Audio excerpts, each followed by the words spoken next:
President Kyagulanyi Ssentamu Robert Bobi Wine. Ebigambo bino bikulu nate nga byampuna. Atusoke tubifune.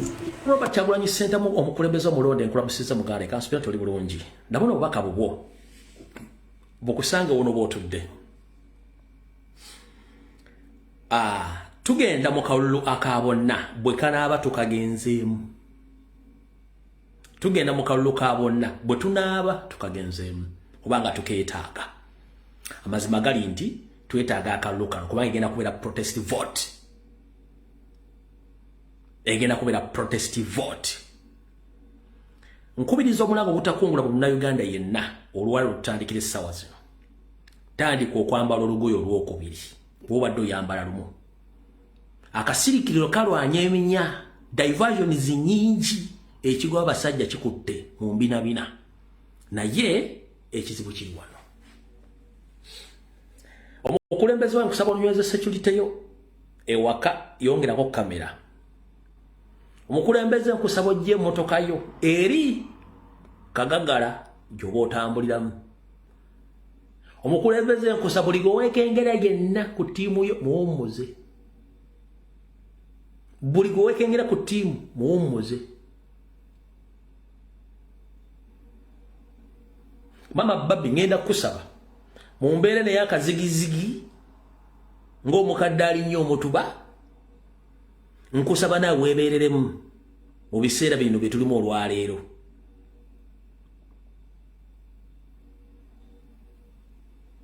Kubanga batamanya ngamba banoonya buli kkubo lyonna lye beetaaga okuba nga abatuuka ku kubawuliriza, okubalikoodinga n'obbatuusaako obulabe. Mu kisookera ddala ngenda kubasaba President ne mukyala wo n'ababaliraanye. Mr. President, engalo nkusaba engalo zikendeeze kye tuyita handshake. Why? Ekitongole kya Chieftains Military Intelligence ekikulira James Birungi kirina ba agents baakyo mu opposition ne mu bantu bennyini boodiringa nabo abamu. Babawa antidote ku mibiri gyabwe bo ne babawa obutwa nga bali mu ngalo zaabwe nti yasobola okukuwa engalo n'ozikwatamu n'atafuna effect gwe gwakuttemu n'ofuna effect ey'obutwa. Jjukira obutwa buno balina obwa short term, long term. Balina obwa short term ne long time. Kati ekyamasasi kisawundinga nnyo naye ekyakato kye badde bakozesa sisi 1970s, 80s, 90s nakati kibanguira nnyo kikozesa kubanga bakolawo kye bakungonaga nti bakola na postmortem gye bakola. Ngenda kusa Mr. President amanyonyomerwa nnyo akafuba oyagala nnyo okukwata mu ngalo ky'emmere nkwesiga ekyo kyowabuuka n'ekyokunywa ekyo kyowabuuka naye handshake eno n'akafuba muganda wange nkusaba buli muntu nammwe mwennyini abaagala okukwata President mu ngalo for God's sake bambi at least muyisinganye emikono omukoneko obukoone bw'omukonesako engatto wansi kitobugaga kye tulina abantu bonna bamensi baweddewo. Nkusaba Mr. President omuntu ayagala okukuwa engalo lwakiri mukonese guno omukono oba mukoneseko engatto for security reason. Nammwe mwenna bannayuganda mmanyi mwagala nnyo Kyagulanyi bambi engalo muziveeko lwakiri mubongeseeko omukono oba mubongeseeko engatto wansi kimala for security reason. Lwaki kugamba ekigambo kino? Mbadde byobufuzi emyaka 30 weddu naye gisinga obungi ngimaze mu Democratic Party gye saakunguladde ekigambo n'ekimu olw'enkwezenge nga ze mbadde mulaba essaawa zino eziriwo. Amazima gali nti Kyagulanyi ayogeredde ebigambo bingi nnyo naye abantu abasinga obungi batemuzibula nga Museveni emirimu gye gyafugidde Uganda emyaka 4 abadde agikola ati abadde abeesinga ku kigambo kye bayita propaganda, blackmail, divide and rule. Kati bannayuganda tubadde tulakinga information, tubadde tulakinga exposure nti bajja ne bagamba nti Lumbuye musezi ninga Lumbuye tomumanyi tomuyinako record neno laba tugambe Lumbuye musezi ameke tamanya adduka ekirago bempewo n'okitwala Lumbuye musezi bambi nga tabanko musezi ne bagamba Lumbuye mutomo tatemulanko wadde ekiyenje n'okitwala Lumbuye mutomo. Kati ebigambo bingi badde byogerwa ku Robert Kyagulanyi Ssentamu n'asirika sirwa kuba ntasobola kuddamu asobola naye mu system ye ng'omuntu yasooka n'asoma Museveni n'amuteeka wali bw'amala okusoma Museveni n'amuteeka wali wabula ate ye teyasomesa public ffe tusomesa public Museveni yaani ye president yatola obuvunaanyizibwa kusomesa public Museveni enkola ze ate ffe tuzze tubuusa public enkola za Museveni akutta n'awamba n'omulambo n'aguziika n'abemunjuyo n'abawamba Museveni akusibako ekintu buli kimu n'akikuteekako n'akisasulira kikubeereko nga tomanyi bw'osanga abantu nga tebategera ebiseera ebisinga bakitwala nkituufu kati gwali eyo njera kugamba buli kigambo kyonna ky'owulira ku Robert Kyagulanyi Ssentamu ng'okiwulidde kati mu byobufuzi okuba yabiyingira kitwale nti ogwo omulimu gwa Museveni yabadde agukola kati gwe abadde agulwanyisa okutuuka ku level nti Bobi Wine akyaliwo Kyagulanyi akyaliwo gwe mulimu ogwakutondera okukola mu struggle era musigale nga mugukola ye munnabyabufuzi asookedde ddala mu Uganda okuteekebwako obuwumbi n'obuwumbi bw'ensimbi ekitabangawo nga banoonya omutta bamukonjera bamusibako amatu g'embuzi bamukola kintu bamwagala n'omulyamu enkwe byonna tulwanya entalo kuva eri ku Deodaati okuva ku Bampuuga baabano bamayiga baabano baseggona baabano bonna bamukaaku bonna imagine abantu bonna nga bali against omuntu omu kubanga abalinnyira mu luwombo tewali kintu kiruma opposition nga bwe balina faamu gye bajja ssente buli mwezi buli wiiki nga Kyagulanyi yakubayo tooki n'agaba ne bano mbalaba nti ye bali mu nnimiro ya Museveni kyekibamuvumya kyokka tewali kirala. Nobody knew before but Kyagulanyi Ssentamu that opposition has been dealing with Museveni for the entire 40 years. Museveni has ruled Uganda for 40 years. 90% badde badiringa naye. Kati Kyagulanyi wajja n'ayimirira olaga kino kikyamu. Jjajja wa tolina mutima mugumu naawe osobola okuyomba. Naawe osobola okuyomba nga balinnya mu kawogo. Ekyo kyonkikubwe naawe osobola okuyomba nga balinnya mu kawogo ko. Kati omusajja alinnya mu kawogo k'abasajja n'abalabisa. NRM emyaka ena terina kitebe. FDC myaka gijjo terina kitebe. DP myaka ziweze n'enviba tebalina kitebe. Jema n'ebibiina ebyo tebalina kitebe. Wabula ono mu myaka 3 n'ekitundu gigenda kuwerera alina ekitebe, alina essomero, alina buli kimu. Kati gwe omuntu akulabisa bw'oto oyinza okwagala okwogera naye okuseka naye. Of course olina muyeekera buyeekezi akasajja katulabisiza omusajja atulabisiza. Tubadde tuli mu mirembe gyaffe nga twakwata ekintu nga bw'owulira executive ono.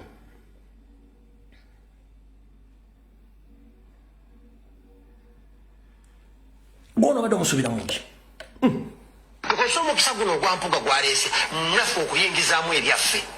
Tugobe ku musajja osanga n'atusuulira ku kadondi k'ensimbi netaviira mwawo so tumujjake ku kisenge tusabe tulina okusaba bw'ensaba ya 3 aizulu ngate mulinde ekisanja kikola ki ekijja bona amugoba Museveni ennyo n'omuyiribya anaabo mutwala nnyo ng'agamba kati kano kakusuulidde nvaako azifuna ddala olusonga alaba mumitireko ng'akwatako obubanda omu ng'abasuulira nga mulwanira buli akasinga bazikwala nagamba owaye kagende gasanagende temukano njagala okubaza Mpuuga mafia ennongosereza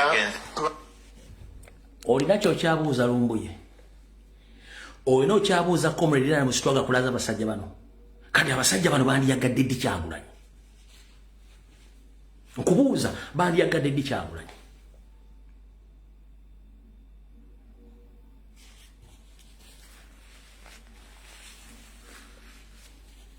kankuzeeko katono nnyo ayi kuno ananjulira mu DP abantu abalina emirimu egy'enkalakkalira nga gimanyikiddwa mwe mwali omugenzi Dr. Paul Kawanga Ssemwogerere mwe mwali omugenzi Dr. Sebana Kizito mwe mwali omugenzi Alhaji Nassa Ntege Sebagala n'abalala batinnyinira abasigadde bonna badde ba political prostitutes oba political job seekers nga tebalina permanent jobs wabula nga bali vinga mu good life bavuga motoka akebbeeyi balina amayumba agebbeeyi nga bakola mulimu ki nga tebalina mirimu. Since Museveni came into power nga politics gwe mulimu gwabwe okuzanya jangu okwekule mu byobufuzi nkumenyedde abantu basatu bali bana konkushua bemmanyi nti balina emirimu egiri permanent abasigadde bonna bali bazanya byabufuzi nga banoonya ssente. Kati katugende kuono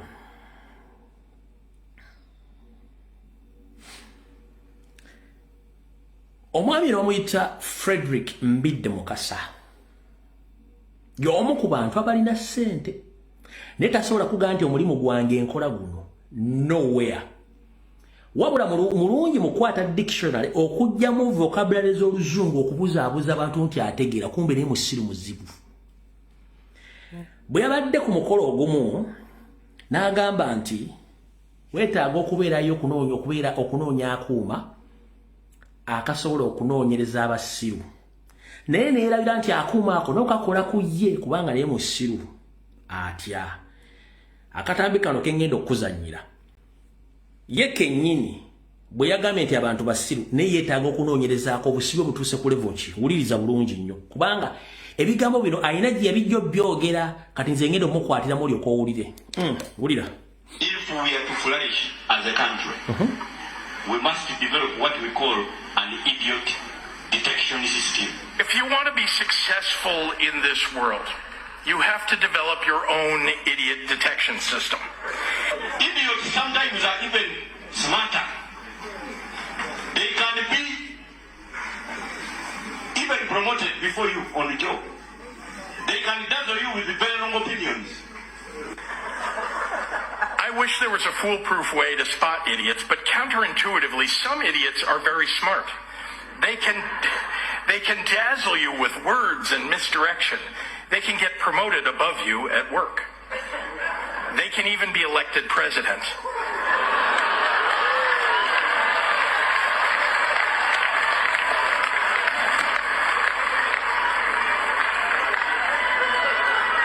If you want to be successful in this world, you have to develop your own idiot detection system. As part of the responsibilities of being your commencement speaker, I'm going to share mine. Sure, I'm naturally suspicious of people who never saw the original.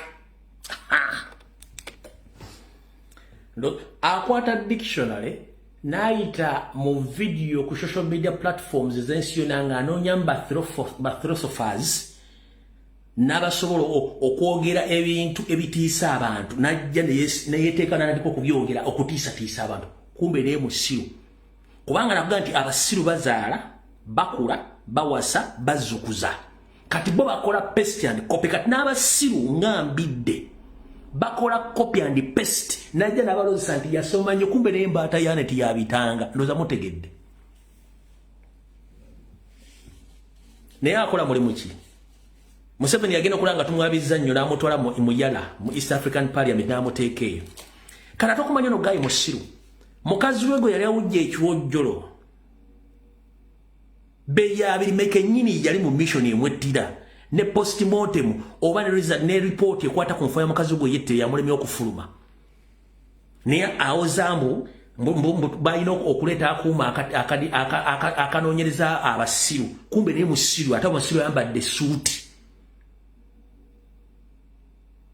okitegedde kati abasajja abadde mu byobufuzi ebbanga lyonna talina mulimu ono ayina butuuzi wa mirundi ebiri munyarwanda ne waabwe ennyinde Rwanda amanyiyo talina nnyina talina kite mu Uganda bwana abasajja bagira ku tulina abasajja basaana okuba peva ku mutwe kati ngoloka mubaddiremu mutegere n'oluzungu najja nayo nasoma egula scopus abeera ku social media kutula ba philosophers n'abantu abasoma oluzungu abamanyi okutambinga ebigambo mu ngeri endala n'abe kati bwajja mu public ayambadde tayi najja nga amaze bimastalinga n'atandika kati amaze naye mbweno yasoma kumbe emambira amagi maziganziriza kankabaddiremu. If we are to flourish as a country, we must develop what we call an idiot detection system. If you want to be successful in this world, you have to develop your own idiot detection system. Idiots sometimes are even smarter. They can be even promoted before you on the job. They can dazzle you with very wrong opinions. I wish there was a foolproof way to spot idiots, but counterintuitively, some idiots are very smart. They can dazzle you with words and misdirection. They can get promoted above you at work. They can even be elected president.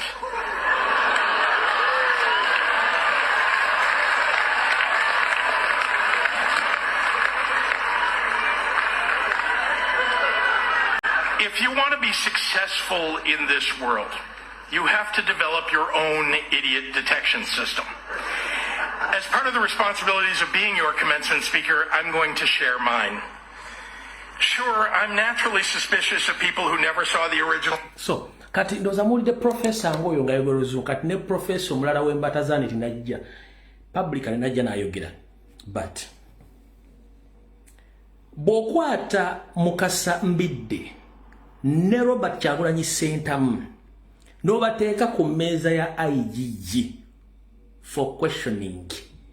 Buli omu atandika okwogera ebibugagga gyabijje. Mbidde asobola okudduka asibira Kigali Wanda nga tatunuddeeko mabega kubanga he can't explain his wealth in Uganda, the source of his wealth in Uganda, kubanga sente babadde bavandule omuli obufere n'okukola ddiiru ez'ekiyaaye n'okudinga ne government mu kulemezaako Museveni. Kyagulanyi ajja kukubulya nti nze omulimu gwange nagutandika wano nenkola ABCD nenyimba nenkola sete zange kati nze nzono ndi wano.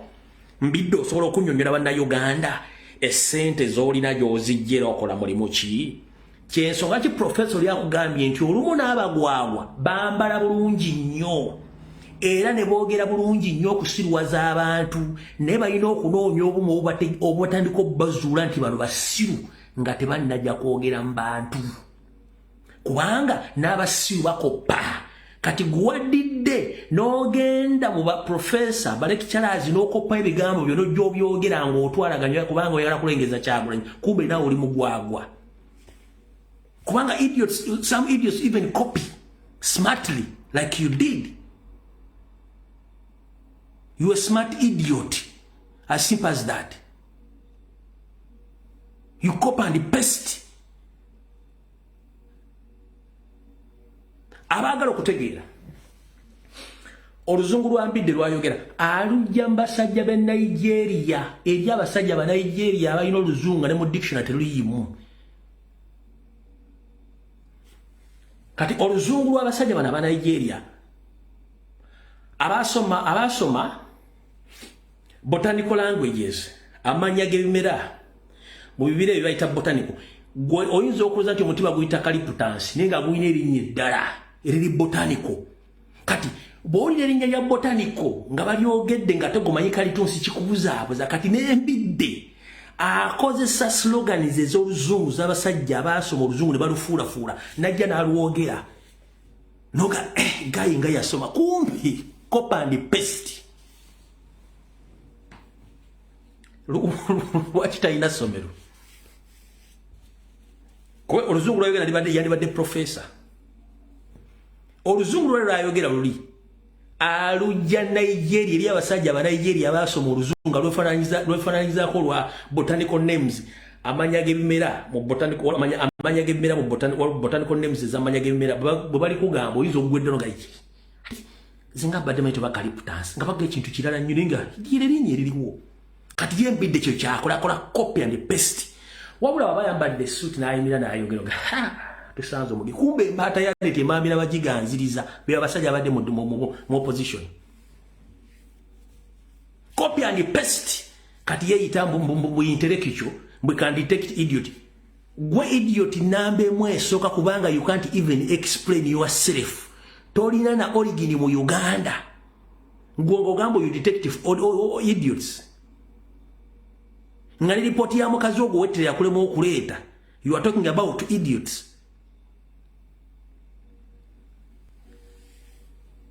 Gwe nkuvuddeko sigenda kukulwako.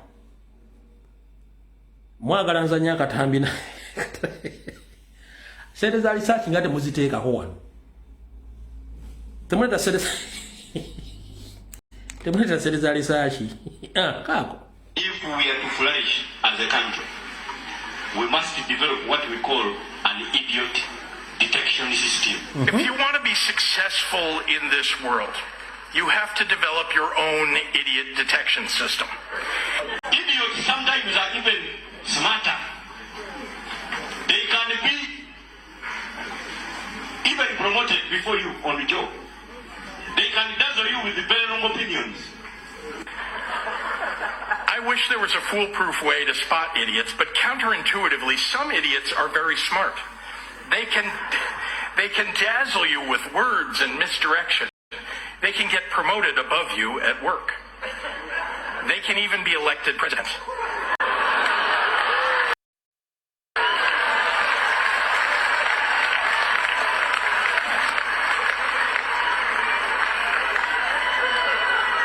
If you want to be successful in this world, you have to develop your own idiot detection system.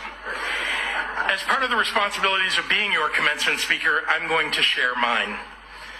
Sure, I'm naturally suspicious of people who never saw the original. Omusanga asize ebisige nga kize kiringa kya sekanolya. Asiga ekisige ne kijja ne kibanga ekya sekanolya. Nasala akalimu kalinga akembuze esabalavu ya kimeme. Nomusanga ayogera noza mbwa ategera kumbe embuzi ne ya kimeme ye yabitanga. Bino ebisige bino byaziba bino. Nasala kano akembuzi no kimeme yabitanga esabalavu. Ngoloza ayogera ategera kumbe muto mukalo.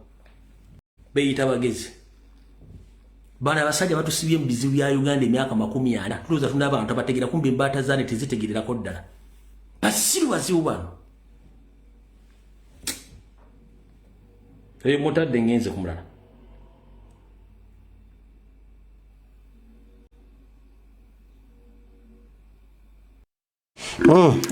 Ndiebyo ebyomukulembeze Kyagulanyi Ssentamu Robert Bobi Wine na bonna abaagala mutusaako obulabe.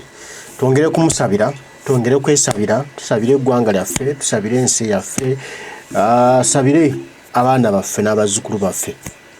Bange ebigambo si byangu. Abasajja ensi yaffe baali bagifuula katale nti bajja ne bafunamu kye baagala ne bazannyira ku bwongo naye nga babalyamu bulya nsimbi. Mukama ye baleeta Kyagulanyi kubanga yababikula yabagula n'abatulaga ekituufu kye bali. Twali tulowooza muno basajja balwana kujjako Gen. Museveni so balwana kubezaako Gen. Museveni.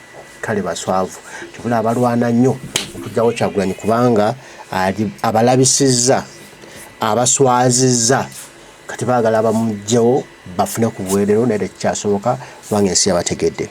Kati twongere okukola byonna bisaanidde okukola okujjawo gavumenti ya Gen. Museveni so that gavumenti eyagaliza era eyagala bannansi atugende maaso. Mbaagala nnyo Mukama bankuumire mweraba.